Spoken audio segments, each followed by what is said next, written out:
ప్రతి మార్పు ఓ మలుపు, ప్రతి మలుపు వినూత్న ఆలోచనలకి మేలుకొలుపు. సన్నివేశాలను కలనం చేసేది కాలం. కలనం అంటే కూర్పు, మార్పు కాలం తీర్పు. కాలగతిలోని మేలుమలుపులన్నీ ఆలోచనల పెంపు మదింపుల కోసమే. 10 గంటల సుదీర్ఘ యానం కోసం గాల్లోకి లేచింది ఆ విమానం. ప్రతి ప్రయాణికుడి దగ్గరికి ఓ తల్లి వెళ్ళి చిరునవ్వుతో ఒక్కో చేతి సంచి అందించింది. కొన్ని తినుబండారాలతో పాటు చిన్న చీటీ ఉంది ఆ సంచుల్లో. హలో, నా పేరు జున్వు, నా వయసు 4 నెలలు. అమ్మతో కలిసి మొదటిసారి విమానం ఎక్కాను. చాలా కంగారుగా ఉంది. శబ్దం చేయకూడదనుకున్న భయంతో ఏడుపు వచ్చేస్తోంది.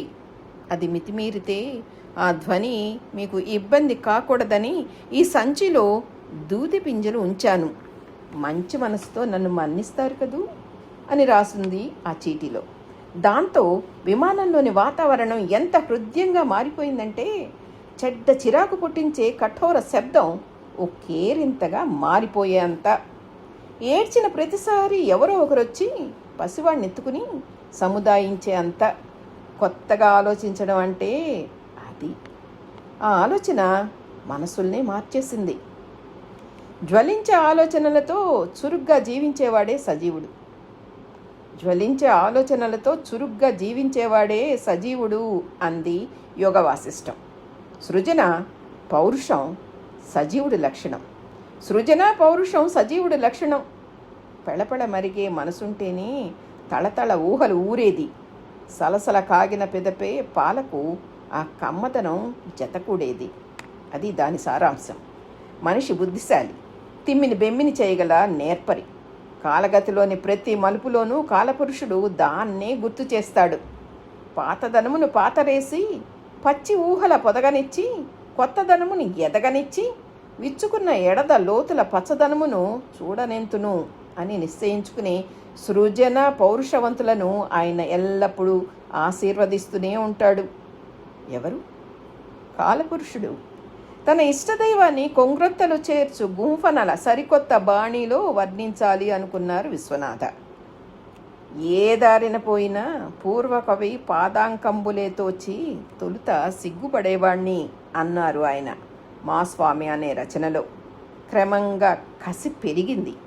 అది ఆయన అంతర్గత సృజన శక్తులకు కొత్త రెక్కలు తొడిగింది. కాలక్రమంలో కవి సామ్రాట్ని చేసింది. చివరికి జ్ఞానపీఠంపై కూర్చోబెట్టింది.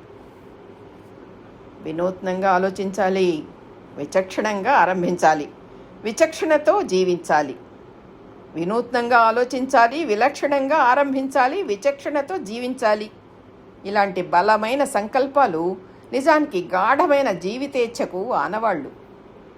ఆ ఇచ్ఛ నెరవేరాలంటే మార్పును ఆహ్వానించాలి. కొత్త నీటిని చేర్చుకుని తరగెత్తు నదివలే ముందుకేగినంతకాలము 3 పువ్వులు 6 కాయలు. కొత్త నీటిని చేర్చుకుని తరగెత్తు నదివలే జాతి ముందుకేగినంతకాలము 3 పువ్వులు 6 కాయలు అన్న సీనారే సందేశం ఆ దిశగా ఒక నిర్దేశం. చక్కని పద్యధారతో మొదలైన శ్రీశ్రీ కవితా ప్రస్థానం యుగ అవసరాలను గమనించి మలుపు తిరిగింది. మహాప్రస్థానమై కొత్త దారులు తెరిచి కర్తవ్యోపదేశం చేసింది. విజయం సాధించాలంటే మార్పును ఆహ్వానించాలి. అదే పనిగా గతాన్ని పట్టుకుని వేలాడేవాడు విజేత కాలేడు అని ప్రముఖ వ్యక్తిత్వ వికాస నిపుణుడు రిచర్డ్ బ్లాండర్ చెప్పిన మాట శ్రీశ్రీ విషయంలో రుజువైంది.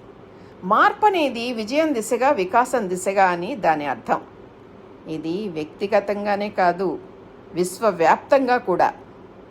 ఎడతెగని యుద్ధాలు, ఆర్థిక సంక్షోభాలతో మానవాళిని అనిశ్చితి, ఆందోళనలు ఆవరించాయి. ప్రపంచానికి ఇప్పుడు విమానంలో పసిబిడ్డకు దక్కిన భరోసా, సాంత్వన కావాలి. కాలపురుషుడు ఆ తరహా సానుకూలతను ప్రసాదించాలని కోరుతూ నవతరానికి నవతకి స్వాగతం పలుకుతాం. ఈ కవిత నన్ను ఎంతగానో ఆకర్షించి దీన్ని సేకరించాను. ఈనాడు మీతో పంచుకున్నాను. దీన్ని రాసి ప్రచురించిన వారికి కృతజ్ఞతాభినందనలు.